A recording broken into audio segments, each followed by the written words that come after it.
Can everyone hear me? Oh yeah, perfect. So it's about 3:30, so we'll get started. Thanks everyone for coming to our didactic, sponsored by the Talent Tactical and Law Enforcement Medicine Interest Group.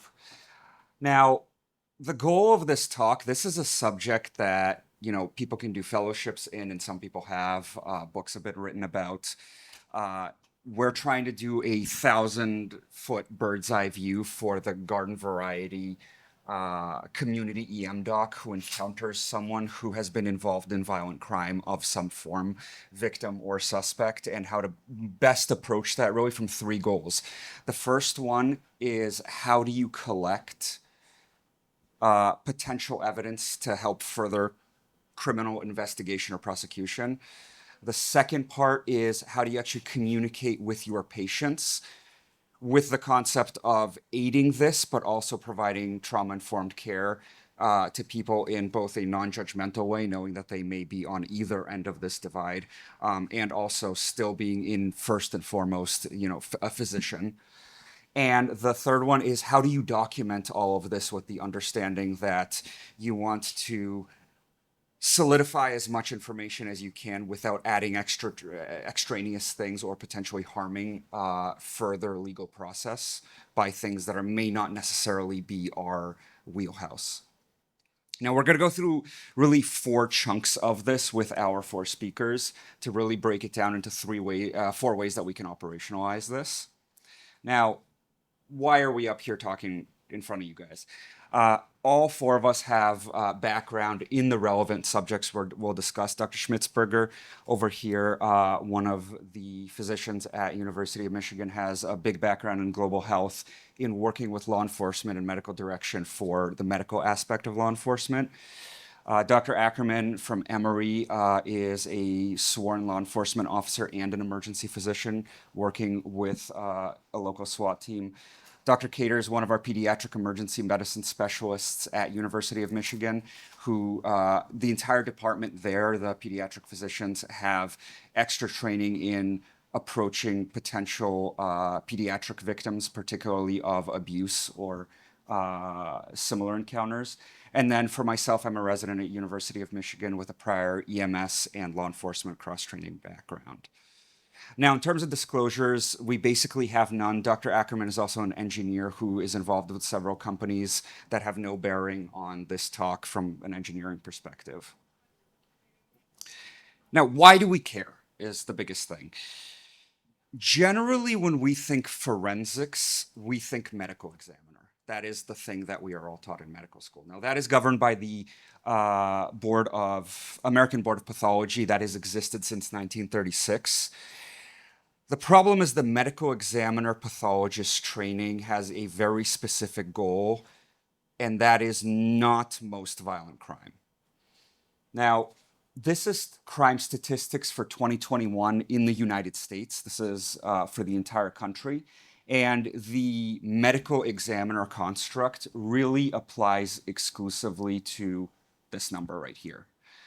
This is because they deal with deceased victims. They do have some background in other things, but it is not their primary goal. And there is a very large gap in care in who provides care beyond the basic medical care for these other numbers. Now, going off of that, the reason us knowing how to do this well matters is if you look at over from 1980 to 2020, violent crime clearance rates have decreased fairly significantly in all categories. Now, that is multifactorial. One is burden of proof is much higher. The traditional cop movies from the 50s, as they would just like beat a confession out of someone, and who knows if they were right, but like they closed the case. The other thing is DNA evidence, other things we rely on that were not existent back then, much more important to prove a case. And then obviously just the societal complexity is much more significant. This means, though, is that law enforcement and anyone who provides care for victims has to step up their game in proper evidence collection and preservation of chain of custody to make this aspect of the justice system work properly. Now, Last year, according to the CDC, this is about how many people who came into the emergency department for simple assault. That is the number that we are going to see. This does not count sexual assault. We saw that number a little bit earlier, but that's really the population we're trying to address here. Now, in terms of preserving evidence, that's going to be our first subject. Always remembering we chose the word evidence preservation, not evidence collection, because at the end of the day, we are physicians first. Any kind of patient care, if it is a binary choice, patient care always comes first. Within that framework, how can we maximize our ability to preserve evidence properly? For that, we have to understand what we're talking about is evidence. Now, that's a whole bunch of things. Obviously, there's the physical evidence that can then be examined by a forensic lab, a forensic team. That is everything from clothing to the 21st century gold mine, which is phones. Then there's photography, which helps in cataloging injuries. There's obviously our descriptions of what we see on exam, because humans, have a phenomenal ability to regenerate, for bruises to heal, so on and so forth. We may be the only people who can properly identify and describe these things. There's our laboratory studies, and of course, there's our imaging. Now, when we talk about collecting evidence, we have to actually know when it matters. This is where it's important to make a very big difference between biological evidence, which is 99% of the time DNA, and then everything else. Inanimate evidence, so bullet fragments, knives, torn clothes, yes, that exists forever, great. DNA evidence, the golden number here is 120 hours. Now, the working group on sexual assault nurse examiners used to, the classic teaching that I think most of us got in medical school, was used to recommend 95 hours as the furthest amount of time from a potential assault that forensic evidence collection kit may be considered. That has recently been extended to 120 hours for certain types of exams, primarily for vaginal swabs. That's where that number comes from.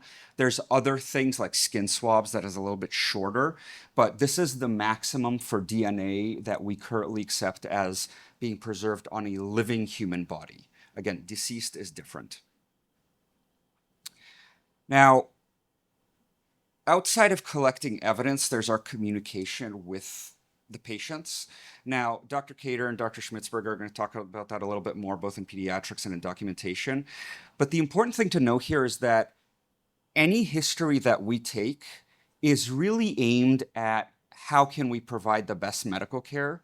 And by extension, is there some kind of history we need to figure out how best to collect evidence that may then help investigation? So, what kind of physical contact was made?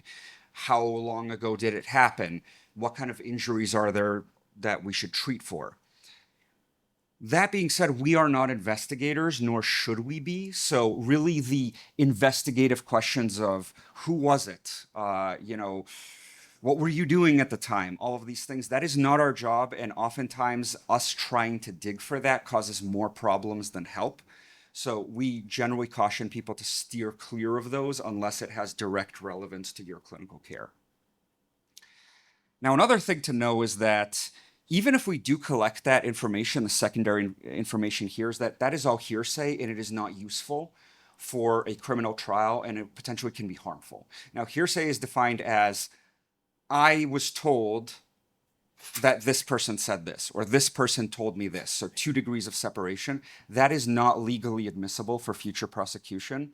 However, it carries a potential problem because the defense, so let's say somebody is being prosecuted for a crime, the defense of the potential perpetrator can actually use what you write down that is non-admissible as hearsay to actually impugn the story of the potential victim.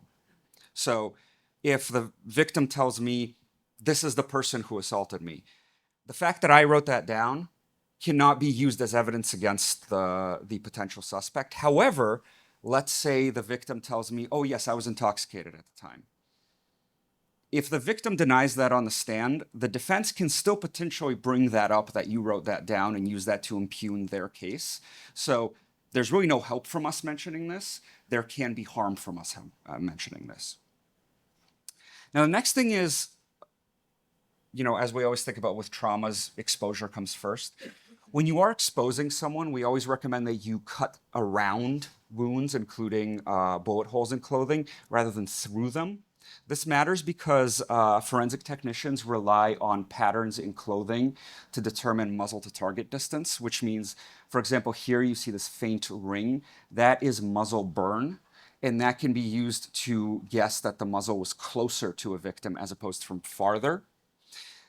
Now, we're going to use this moment to mention one thing that the tradition, and I think everyone already knows this, we do not comment on entry versus exit wounds.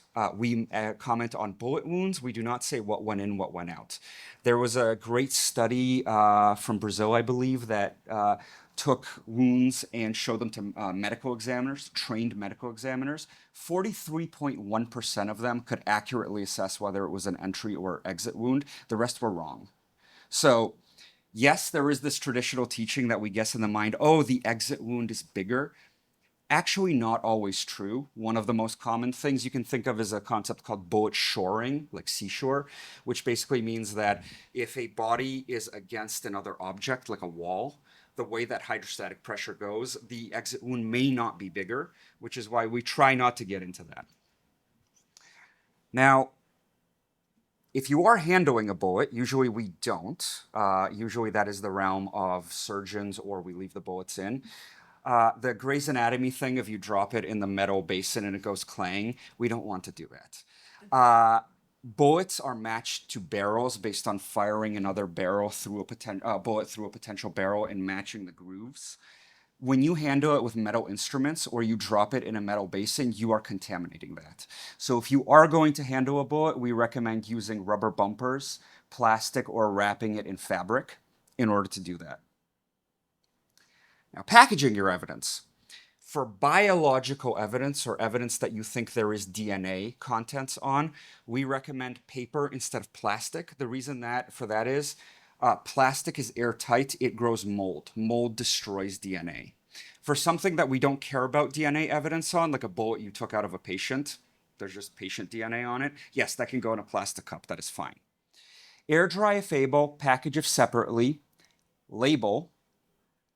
Now, one thing I'm going to mention here, anyone who has formal sexual assault nurse examiner training, they may remember that in that training, there's this very weird recommendation that says that if you think a firearms injury was involved, bag the hands of your live patient, so put cardboard paper bags on them and tape them, and leave them like that until law enforcement comes in case they want to swab their hands. I have never seen that in clinical practice. I don't know if anyone has. That is very weird to do and not practical. So we do not necessarily recommend that. And then lastly, chain of custody. Anytime you collect evidence and it is passed through someone's hands, record in some way when and who that was. There is not a formalized way to do this. On formal sexual assault evidence collection kits, it's on the box, but otherwise, you can write it on the paper bag, you can write it in the patient chart, wherever you'd like. Last note here for this section is laboratory testing. The important thing to know is that hospital labs are not the same as forensic labs. The most common one is the legal blood draw, which I'm sure we all know with the ethanol. Now, there's two reasons that law enforcement does legal blood draws separately. One is chain of custody, because you as the lab tech draw blood from someone who knows where that blood went if that is the patient's blood.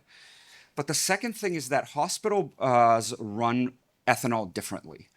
Hospitals run ethanol through spun down serum, so plasma, whereas forensic labs run whole blood.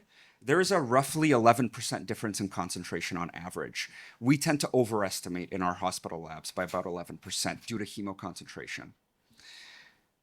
The other thing, and this is a little bit of a soapbox, is have a good reason for the tests that you send. All of us who work at leveled trauma centers know the trauma panel. Now, if anyone's ever looked into what the trauma panel, where it came from, is the American College of Surgeons got together in the 2010s and put out this position statement of like, here's what we recommend we get in a trauma. It was based on a meeting they had at a table based on just personal experience. There's no evidence on this. And this is not to impugn them at all, it's just where it came from. And this is where you get, you know, your CBC, your LFTs, your ethanol, your UDS. When drawing that ethanol and UDS, that is not a Medicare billing criteria, nor is that a true trauma metric. That's usually institutional rather than national. So follow your institution guidelines, but know that by drawing these tests, you are potentially getting into some pretty serious ethical consent issues, because we don't know if we're drawing tests off of a victim or a subject. If it's a subject, we are potentially, with implied consent, drawing an investigatory lab on them without telling them. If it's a victim, we're potentially drawing a lab that can be used to impugn their testimony in future court by saying, oh, they were drunk. The other thing is that there's different disclosure laws by your state. Now, we come from Michigan. Michigan's a little bit unique, where our state law says that ethanol labs drawn by a hospital in a case of a possible DUI, no one defines what that means, can be disclosed to a prosecutor on request without a warrant. So if a prosecutor's office calls our hospital and says we would like to have that ethanol level, we just give it to them. That's just state law. It is not our personal opinion on the subject. Check your state laws, but again, be aware that this is a very loaded subject. Thank you. If you like. Sure. Yeah, and on that note, coming from Georgia, we do not have something like that. So that ethanol level would only be discoverable with a subpoena. So this becomes important. There's a lot of nuance in local practice, and our focus here is trying to give you the high points, and even issues like disclosure of ethanol levels and drawing. Every state is completely different, with some weird quirks thrown in from the Supreme Court. So I think I probably have the clearest portion of this in terms of what to do, what to look for, how to do it in terms of addressing forensic photography. So I know my fonts are really small here. They're mostly here to remind me. But the great thing about forensic photography is that you can very precisely document the exact location and nature of injuries that you see. Even shortly after an injury, wounds will tend to evolve over time very quickly, and it is sometimes helpful to actually be able to document the evolution of, say, a bruise as it forms from the initial state to what it looked like an hour or two later. That sometimes can hold some value in understanding the nature of what happens. And we're in a unique situation where potentially we will see an injury as it appeared when the patient arrives, but then particularly as a trauma, we're removing clothing, cleaning wounds, and then we have that sort of secondary evaluation. And being able to see how it changed as we did interventions also becomes an important thing.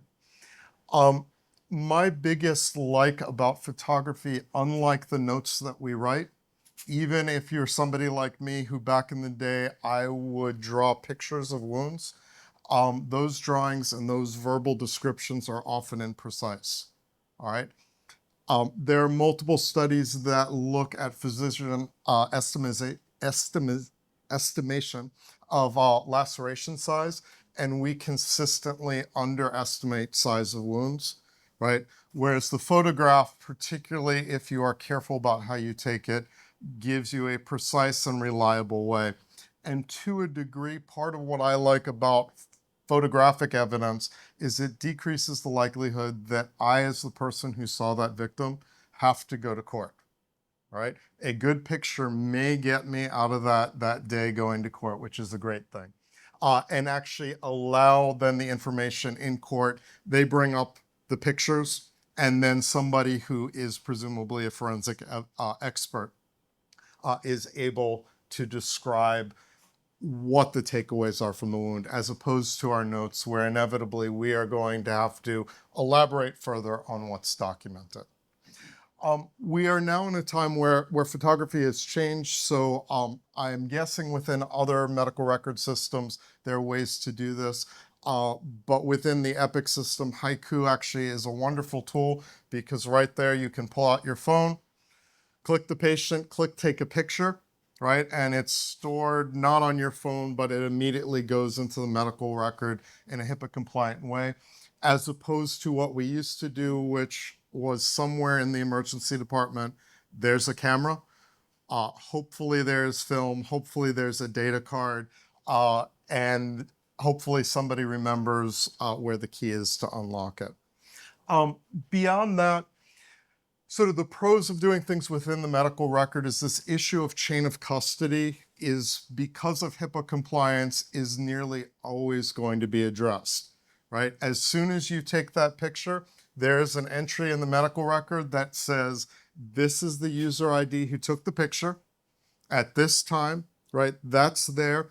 And we don't have to worry about who had access to a SIM card or old school, a roll of film, where there actually potentially photographic evidence can be thrown out because there's a period of time that nobody could assert that they had control over the data, right? We take the picture, it's in the medical record and it exists there, and presumably in a HIPAA compliance system, it's not hacked or otherwise altered.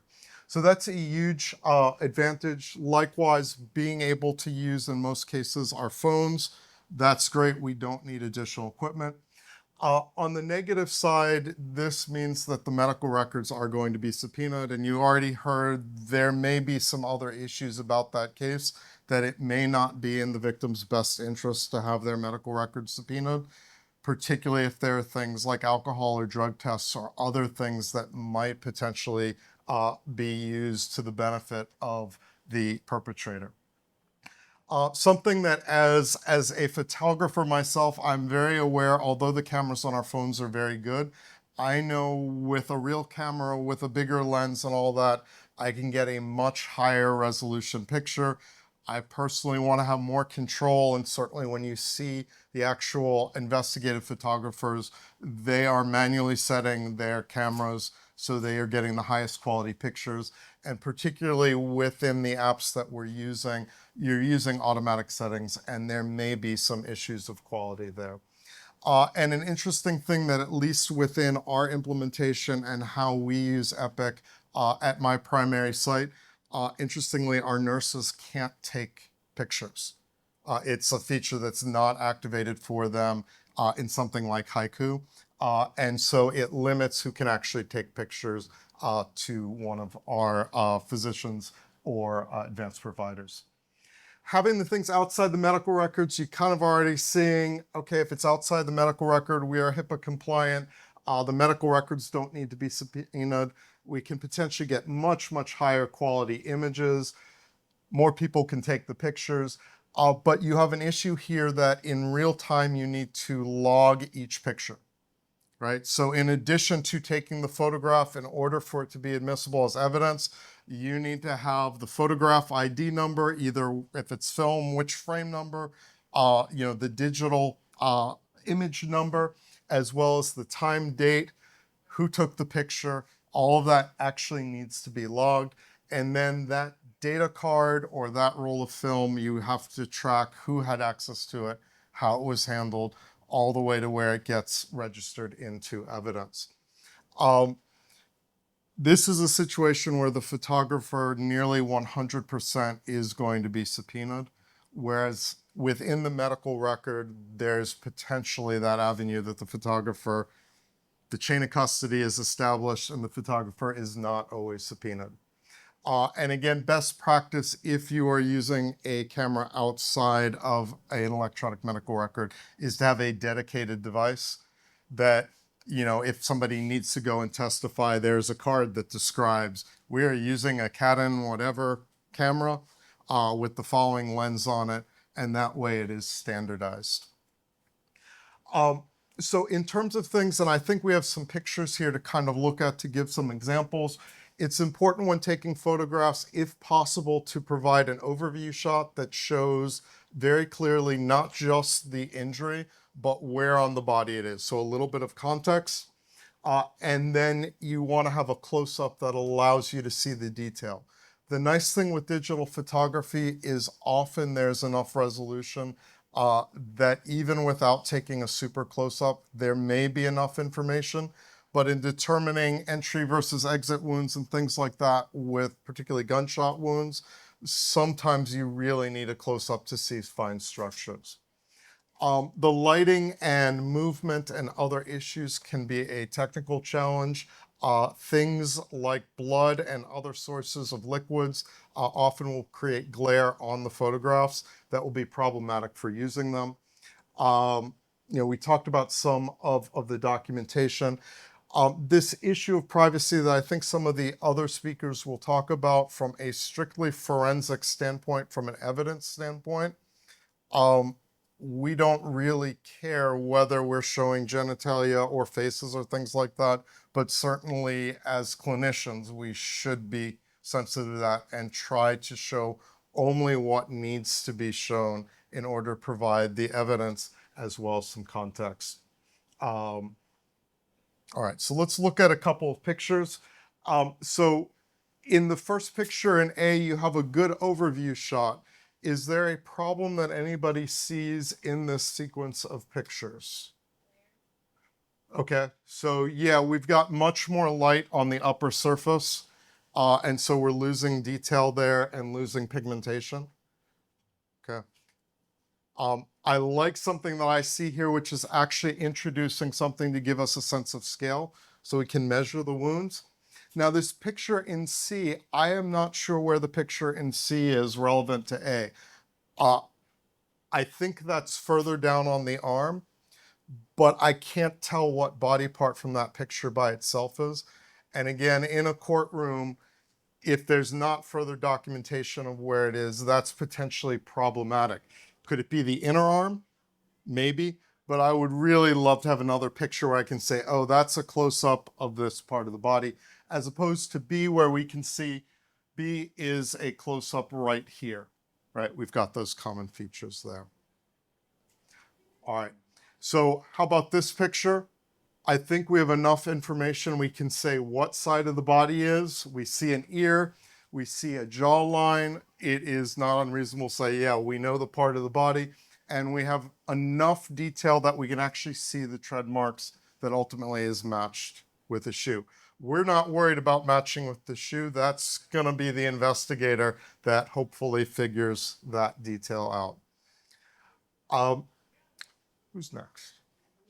All right.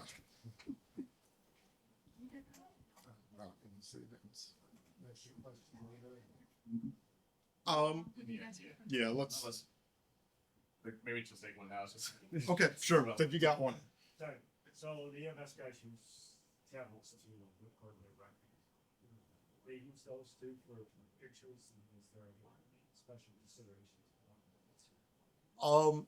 It's gonna be the same issues as working in something like Haiku and on a cell phone. Certainly, it's entered into a record. You don't have to worry about tracking who's had access to it. Certainly with EMS, I would be much more concerned about image quality. They're going to be working in dark and light in the back of a moving vehicle, as opposed to an environment where nothing is moving and you can get a higher quality picture.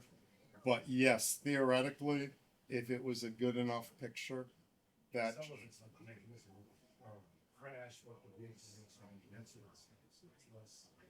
yeah.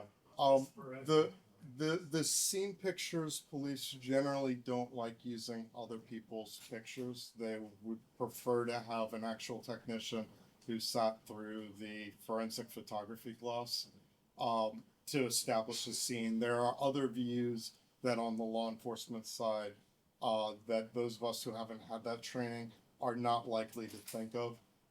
Every piece of evidence within the scene needs to be captured from at least 2 angles. There's a couple of other sort of rules of thumb within that. So if it were the only picture, it probably would be okay, but it would be less than ideal.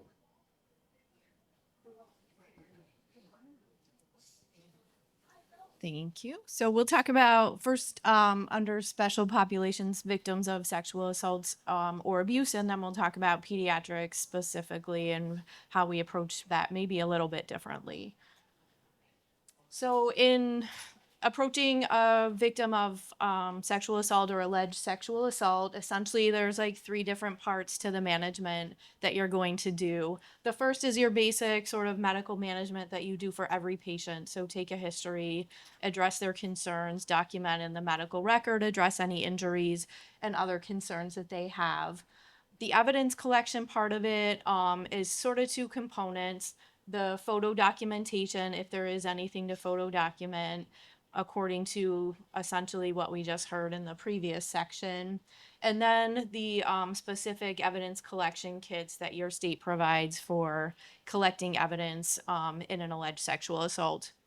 And then the last part is, again, going back to treating the patient. So appropriate testing and prophylactic treatment for your patient for any effects of the sexual assault that may have occurred.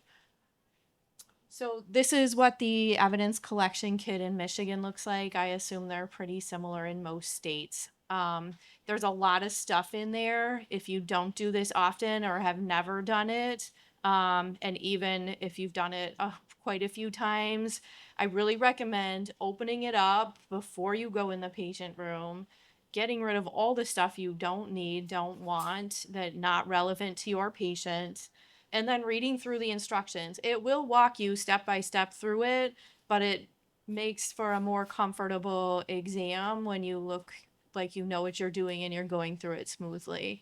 And so go ahead. That does not in any way compromise what you're doing. If you open it up at your workstation, look through it, read through it, refresh your mind, make sure you have the things you need. Get rid of the things you don't because they'll just get in your way, and then approach with a plan in place of going to get this from your patient.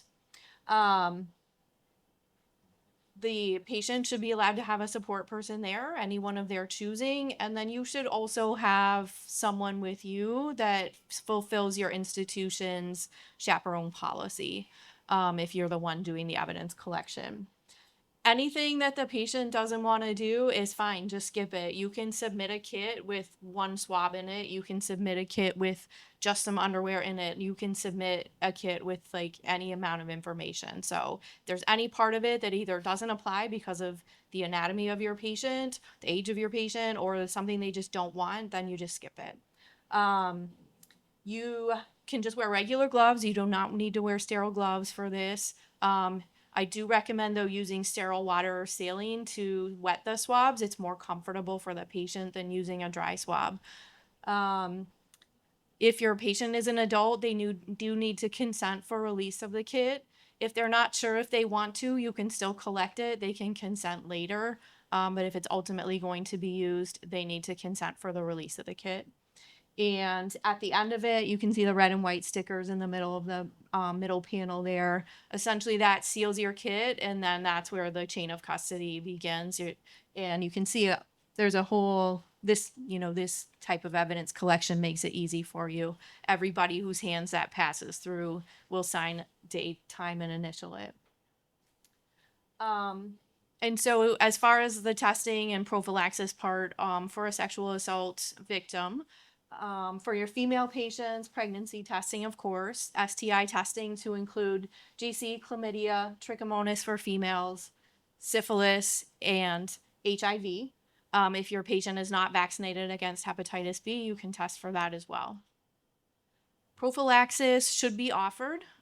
Emergency contraception should be offered to any postpubertal patient that's female, of course.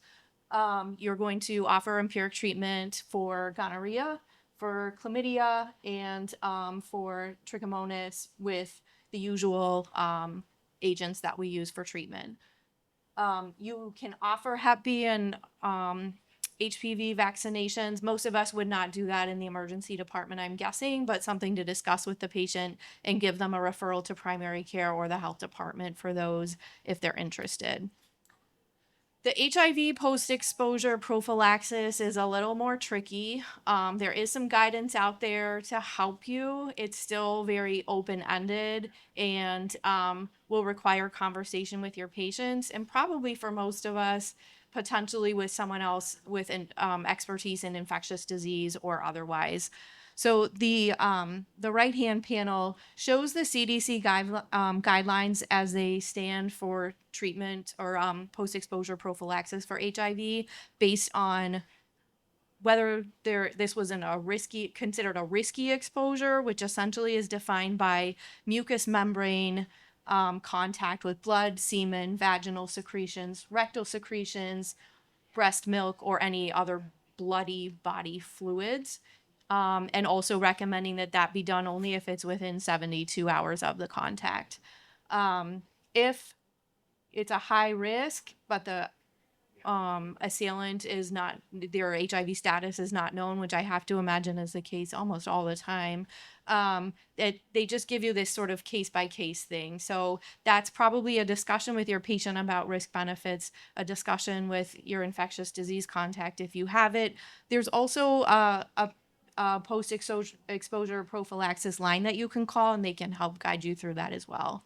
There are certainly a number of low risk or negligible risk cases as defined on the right hand side of that. Essentially, if you don't have one of the exposures that I described earlier, it's probably of low enough risk that post exposure prophylaxis is not necessary.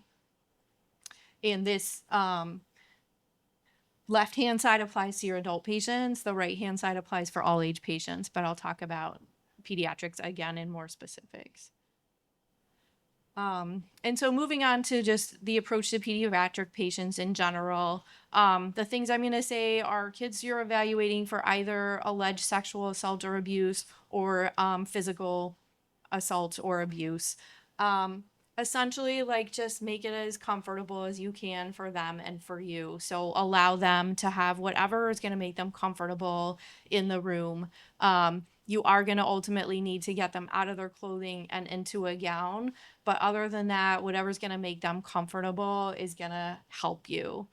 I like to just kind of make it seem more like a regular medical visit. And so just like, hey, I'm your doctor today. Who's your doctor, that you see all the time at home? This is going to be just like when you go and see Dr. So-and-so. We're going to do a checkup of your whole body today. No matter what they're there for, if it's an abuse or assault potential, it's a full head to toe exam. And so just making it as normal to what they're used to already can really help. Particularly in pediatrics, because interviewing pediatric patients is such a specialized skill. You are going to be extremely limited in the things that you ask them. There's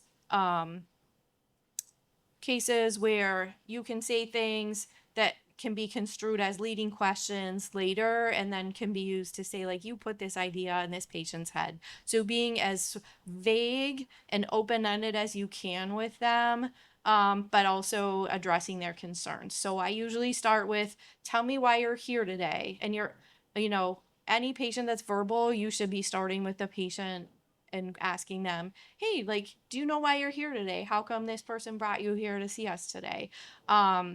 Oh, okay. Well, what are you worried about and where are you hurting? Like, those are the questions I essentially limit it to, so that I can address the things that they're worried about. I can know what they know about the situation and just sort of address it from there. And again, just to reiterate, it is not our job to figure out what happened. It's our job to take care of the patient, and part of caring for them is preserving any evidence that might help in the future, but that's where it ends. And so similar to what Sam had mentioned earlier, up to 120 hours since the last contact, you can retrieve evidence. The longer the time frame, the younger the child, and the more times they've showered and changed clothing, the less likely you are to have yield from it. So something that is extremely stressful for the child, this happened 120 hours ago. They showered 4 times. Are there going to be cases where I say, you know what, this is not worth it to put this kid through it? Yeah. So it's case by case, but up to 120 hours, there has been evidence that was usable collected. Essentially, if it's like a child who is verbal enough and old enough to say, you know, this person put their finger on my butt cheek, again, unlikely to retrieve any evidence, and so you can skip the collection kit. So contact with bodily fluids, the patient has to assent, which obviously gets to be a little tricky when they get to be really young.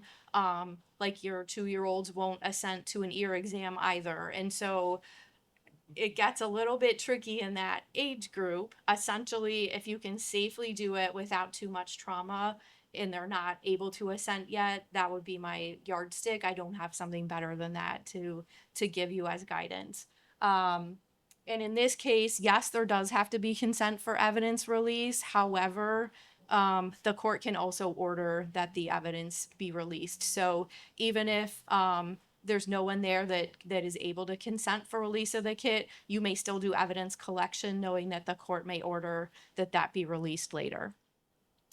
As far as technique goes, you should not sedate a patient to do evidence collection. And it might in the moment seem like the kinder thing to do, but in the end, if it's that challenging, just don't do it. Like the rate of return on these kits is low anyway. The forensic interviews are really important. And so you shouldn't be sedating to do them. It also creates this weird, you know, now I'm altered. Now something's touching me in the same place where something might have already touched me. And like, you know, that probably doesn't feel like a very safe environment for the child. So, like I said, any support person they want with them, you should allow them to have, even if it's, you know, this, what you might consider to be the alleged perpetrator. I like to do a head to toe exam and then the evidence collection and GU exam at the end. What I don't particularly like is the technique of I'm the supervising physician.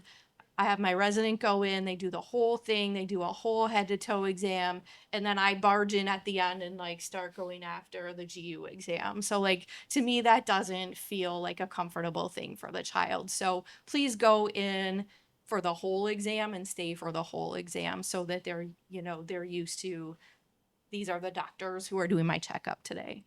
And essentially like every step you go, hey, you know what? Your ears look really healthy. So just reassuring them that their body looks healthy or is healthy as you examine the various parts. You're not going to do a speculum exam for anyone prepubertal or anyone who doesn't want it or has not been sexually active. And you would photograph any abnormal findings in addition to collecting whatever the kit instructs you to do. The caveat, of course, at the bottom there is if there is a significant GU injury that requires exploration or repair, an exam under anesthesia with the appropriate surgical service is appropriate.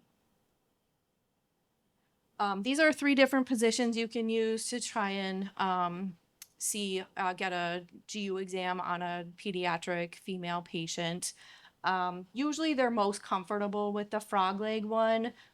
With the supine knee chest, sort of describing it like, you know, when mommy changes so-and-so's diaper or something like that, you know, just to expose what you need to see. That being said, we are not child abuse pediatricians, are not going to be testifying on if there's notching or scarring or previous abuse. So we don't need to get the detailed looks that some of these views will get you, just enough to see, are there acute injuries? Can I photograph them and can I collect any evidence? As far as how do you approach a prepubertal patient differently for SAEM exam treatment and prophylaxis, your postpubertal patients just follow the adult guidelines and what you would usually do with adults. So urine, STI, trichomonas testing, pregnancy testing, and syphilis testing should be offered to all postpubertal patients. And with the exception of pregnancy, should be done for your prepubertal patients too. The HIV testing is, and prophy we talked about earlier. And HSV, if this is like a sort of delayed presentation and you see lesions, certainly test for that as well. Why isn't it recommended to do that, or you aren't maybe you feel? So that's like a sort of you can, but you don't have to. And so transmission of syphilis to prepubertal patients is uncommon other than vertical transmission. So it's like you can, but you don't have to. And then similarly with your prophylaxis, anyone who's unimmunized for those two things, should offer referrals for immunizations. You'll do all your empiric treatments for your post-pubertal patients, but they're not necessary due to the low likelihood of transmission to a prepubertal patient. They're not necessary in your prepubertal patients. So we'll move on just quickly to physical abuse or non-accidental trauma. This is a mnemonic that is very clunky, but it's designed to, I feel like someone could do better, but anyway, it's designed to help you think about, hey, wait a minute, like, is this an injury I should be worried about non-accidental trauma for? So essentially, injuries on the trunk, ears, and neck, and we're talking about in little ones, so like preschool and under, 4 years and under. Injuries to the frenulum, in and around the ears, on the cheeks, eyes, sclera, or any pattern bruising. Those are things that are suspicious and should raise your suspicion for an inflicted injury. Similarly, any bruising whatsoever on a child less than 4 months should be concerning. As far as like who needs to get what workup for non-accidental trauma, in the absence of a specific complaint, but just like, oh, okay, here's a 4-month-old, they've got a bruise on their belly, I'm worried, what should I do based on their age? So up through 6 months, physical exam, photos, skeletal survey, you will do neural imaging up to 6 months if you're concerned about non-accidental trauma of any kind. And then should do those screening labs for intra-abdominal injury. If there's bruising, do CVC and coags. Those will end up being like forensic things that are used later on, not necessarily for your own, although you might uncover something clinical that explains the findings. And then moving on to a CT of the abdomen and pelvis if your labs are positive, or if you have clinical concern based on bruising on the abdomen or something. After 6 months, your neural imaging is going to be based on the presentation of the patient. And so if you're worried based on bruising on the head, neck by something that someone saw or heard, or if they're altered, have, neck findings, anything like that, you'll do the neural imaging. Otherwise, you're going based on suspicion. But the skeletal survey sort of goes all the way up to 2 years. After that, they're not automatically indicated. If you think someone that's 3 years old has been hurt, you don't need to do a full skeletal survey. You can x-ray the affected extremity. You can just document whatever the bruising is. That being said, if you have, developmentally atypical children or those who are not verbal, you might extend that age upward. And then just moving on to filing CPS reports, we are mandated reporters. So if you have any suspicion, you need to file. You might have a social worker that helps you file. We're lucky enough to have that in place at our institution, but you have to file. You're protected for filing in good faith if you're wrong, and there's penalties for not filing if you should have. And so please do. Every state has an online interface for doing so. And then your interface with law enforcement, essentially just know that it's the jurisdiction where the incident took place, not necessarily where you're practicing, where that evidence should end up eventually.